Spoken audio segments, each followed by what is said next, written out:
Cumprimentar aqui a senadora Leila Barros, presidente da Comissão do Meio Ambiente, a ministra Marina Silva, ao controle do desmatamento aí o André Lima. Quero cumprimentar aqui também o presidente do IBAMA, o Agostinho, que está aqui também presente hoje aí. Eu quero primeiramente, ministra, a senhora até falou no apóstolo. Eu quero dizer para a senhora que os países lá fora, porque Jesus Cristo já falava há 2000 anos atrás, os fariseus colocam fardos pesados nas costas dos outros, mas eles mesmos não são capazes de mover uma palha. Isso já se falou há 2000 anos atrás. É fácil para os países lá fora colocar um fardo pesado nas nossas costas, mas eles não fazem nada, absolutamente nada. E quando a senhora falou do carvão, vê se a Alemanha, quando faltou o petróleo agora, ela já voltou com a indústria de carvão. Então temos que parar um pouquinho com esse blá blá blá. Mas eu quero falar aqui, para que você ajude o presidente do IBAMA, Agostinho, sobre essa situação das queimadas. Rondônia hoje está abaixo de fumaça. O avião não está descendo, na maioria dos lugares já fazem 15 dias. Eu sou daquela região. E, ministra, nós precisamos dar uma identidade para esse produtor rural. Todo produtor rural que tem uma identidade, que ele tem um documento da sua propriedade, ele tem medo de tocar fogo em qualquer lugar, e ele cuida da sua propriedade. Agora, enquanto nós não der identidade para as pessoas, nós não der um documento para essas propriedades, que 90% é da agricultura familiar, nós vamos continuar com muitos problemas à frente. Eu quero dizer para vocês que essa situação, Agostinho, o DENIT é um grande responsável por boa parte dos incêndios nesse país.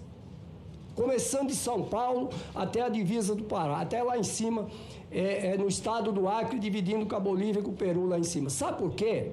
Porque o DENIT, para quem não é muitas que não sabe, 50 metros de cada lado da faixa da rodovia é do DENIT.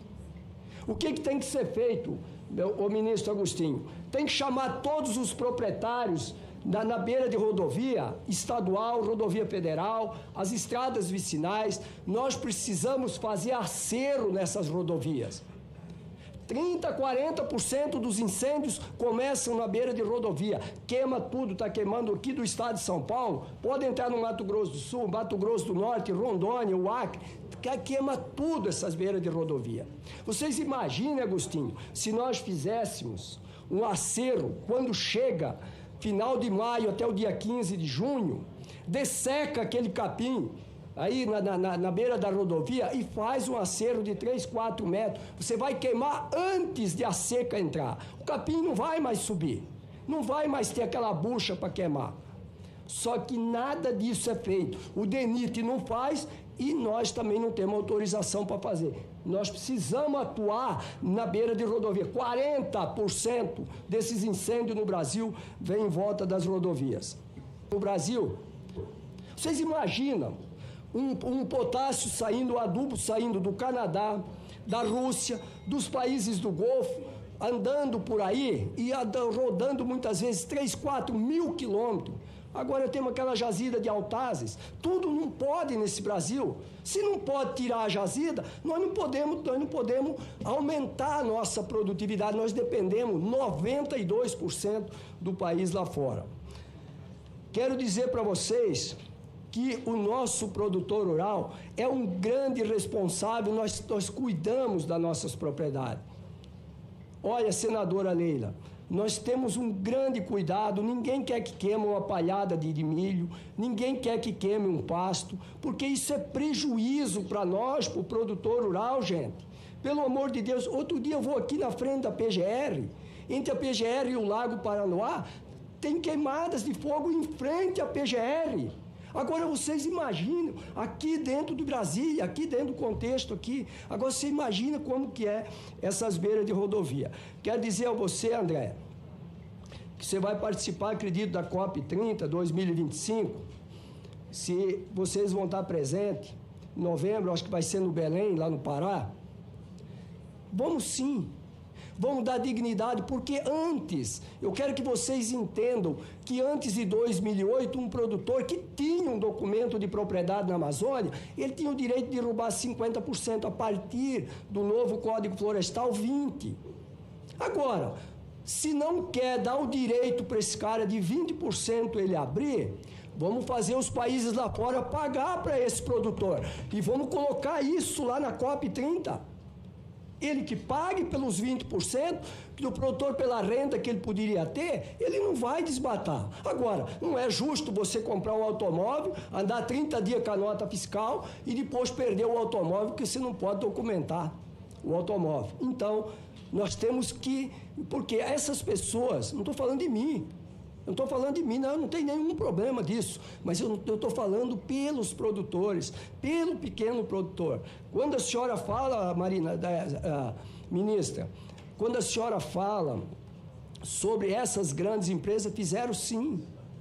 Juntou inclusive o JBS, a JF, que fez um estrago nos cofres públicos nesse Brasil, e infelizmente foi absolvido também, mais um que foi absolvido também, assinou um acordo de leniência nesse Brasil, nada mais vale, a lei, não tem mais lei nesse país, porque assinou um acordo de leniência de pagar 10 bi, e depois não pagou nada, como aconteceu com a Odebrecht também, está liberado. Agora, eles assinaram realmente um termo, para não comprar mais nada, a partir de 2008, não vão comprar agora, a partir de 2025.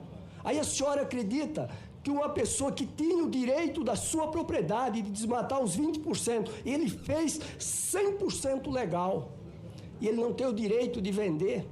Não tem o direito de vender, senadora Leila, porque acontece que eles assinaram um pacto lá fora, chama moratória da soja, moratória do boi, vai entrar a moratória do leite, vai entrar tudo.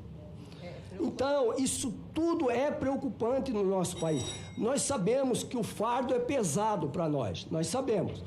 Agora, nós temos a nossa responsabilidade com o meio ambiente. A senhora pode ter certeza, ministra, que nós temos. Está aqui o senador Confúcio Moura, acho que ele saiu já, mas ele sabe desde a época que ele foi governo lá, ele criou no apagar das luzes 11 reservas lá. Nós temos centenas, milhares de famílias do pequeno produtor lá dentro. Temos que resolver toda essa situação. E nós vamos resolver a situação do desmatamento no Brasil o dia que nós der uma identidade, o dia que nós der documento para esses pequenos proprietários. Nós temos que agilizar isso. Nós precisamos fazer isso. E eu, ministra Marina, eu não tenho, a senhora já deve ter visto a minha pessoa, eu estou fazendo o máximo possível, e quando eu escuto falar em selo verde, até compostagem de esterco eu já fiz, é tudo blá blá blá, nós não recebemos nada, nós não temos direito a nada. E o meu maior sonho, para me terminar minhas palavras, eu quero dizer, sabe o que eu queria ter? Dignidade para o nosso povo indígena. Eu queria que o nosso povo indígena tivesse dignidade. Eles têm quase 15% do território nacional, que é indiscutível. Esses 14,5%, 15%. Por que não esses países europeus? A senhora acabou de dizer, e eles preservam sim. Eles têm quase 120 milhões de hectares. Para vocês entenderem o que é 120 milhões de hectares, é 1.000 quilômetros por 1.200. Se colocasse no centro do Brasil, isso é as reservas indígenas. Vamos pagar esses países. Eu gostava que lá nessa COP 30 pagasse pelo menos para 50% para eles, mas que esse selo verde, esse dinheiro, chegasse dentro das famílias indígenas. Não que fosse para as ONG, para as famílias indígenas, que é indo para a família. Isso aí, sabe quanto que é, senadora? Eu fiz um cálculo por alto. Isso aí daria uma renda hoje de R$5.000 para cada indígena, por mês. Agora, eles não têm dignidade, os nossos índios estão cada dia mais, cada dia com mais dificuldade. Só vou fazer as perguntas. Eu quero fazer a seguinte pergunta. Primeiro, eu quero só ler um contexto. Em 2020, a senhora ministra criticou o governo anterior pela falta de medidas durante os incêndios no Pantanal e julgou a situação como criminosamente desproporcional. Ainda no mesmo ano, a senhora mencionou que a atuação governamental era pífia e dependia do trabalho árduo dos servidores públicos abnegados. Pergunta: como a senhora avalia a resposta do atual governo diante de um cenário em que os focos de incêndio em 2024 superam os registrados no mesmo período de 2020? Segundo, agora que a gestão está sob responsabilidade de seu governo, a senhora também considera sua falta de medidas como criminosamente desproporcionais? Quais mudanças estruturais foram implantadas no atual governo para garantir uma resposta mais eficaz? E uma última pergunta: nesses 3,6 bilhões, que, se não me falha a memória, não sei se é esse, que era o orçamento do meio ambiente, que foi cortado um pouco, se não precisa me dar essa resposta agora, não precisa nos dar, não vai, claro, não vai ter, eu gostava muito de saber quanto que isso é gasto só com funcionário. Qual o que representa esses 3,6 bi dentro da folha de pagamento? O que representa isso aí? Porque acontece o seguinte: como a senadora falou aqui, a senadora... Só para concluir, por favor, senhor senador. Já vou concluir. Como a senadora Rosana falou, quase 17 bi para a cultura, e nós temos 3,5 bi para isso aqui, e depois outra coisa, o governo Bolsonaro teve coragem. Quando pediram 5 bi para fazer campanha política, ele cortou para metade. O governo Lula tinha que ter feito o mesmo. Não o fez. Obrigado, presidente.